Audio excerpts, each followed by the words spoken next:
Hi guys, welcome back ulit sa channel ni Papa at dito update na po tayo doon sa tagig, doon sa cabinet po sa condo. Ito na po yung kabuuhan niya at tapos na po ito dito sa unang unit. So dyan po Iron's Hood po yan dyan at ito po yung cabinet dito sa unang unit. Ito po.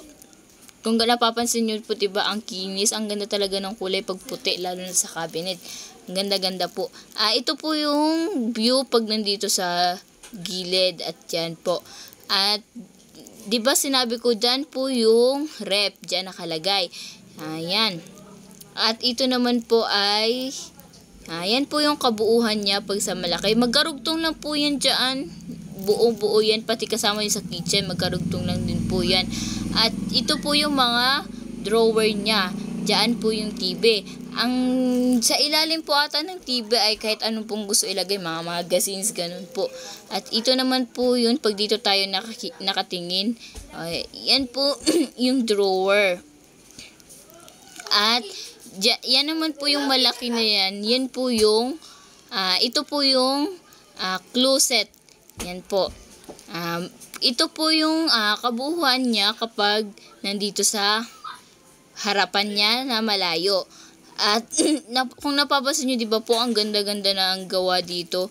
Ang linis po talaga tingnan pag ganito yung cabinet na magkadikit lang po, hindi po magkahiwalay. Yung iba po kasing cabinet na magkahiwalay kahit pwede siyang ilipat-lipat. Pero mas maganda po pag naka-stay na po talaga dyan. Ito po yung kabuuhan dito pag nakabukas po yung pinto. Ayan po yung itsura niya. 'Di ba ang ganda po? Yung bookshelf po kasi malinis talaga kapag nakikita mo, lalo na po kasi may takip. At ito naman po yung drawer niya. Yung bookshelf po matagalan po siyang maalikabukan kasi may takip po, hindi madaling maalikabukan. Mas maganda po pag malinis tingnan pag may takip ganun. At siguro dyan po mga foods na po at dyan nilalagyan na ng may-ari. Dyan po malapit po kasi siya sa kitchen, kaya siguro dyan na din po talaga mga foods. At ito naman po yung view dito pag dito tayo sa gilid natin makikita. Ang ganda talaga, ang linis tingnan lalo na pag nakadikit. At ito naman po yung cabinet dito sa isang unit.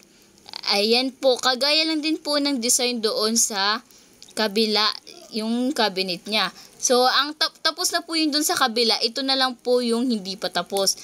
Pero patapos na din po to dito. Ang kulang na lang po kasi dito ay yung pintura. Yan po. Hindi lang po yan, madami pa pong dudublihin yung pintura para malinis talaga tingnan. At kung pinapapansin niyo po, parehas lang po ng design dito at saka sa kabilang unit. Iisa lang din po kasi yung may-ari dito, kaya iisa lang din po yung design. Kagaya lang din po doon yung sa TV at sa ilalim, kahit anong gusto po. At ito po. Maraming salamat po ulit sa panunood sa video ni Papa. Kung may gusto naman po yung gusto magpagawa, chat nyo na lang po siya or i-PM po. Ilalagay ko po yung mga accounts niya at contact number niya po sa description nito. Maraming salamat po ulit sa panunood at huwag nyo po sana kalimutan mag-subscribe at pindutin ang notification bell para lagi po kayong updated sa video ni Papa sa kung may i-upload man po kami na panibagong video. Yun lamang po. Maraming salamat.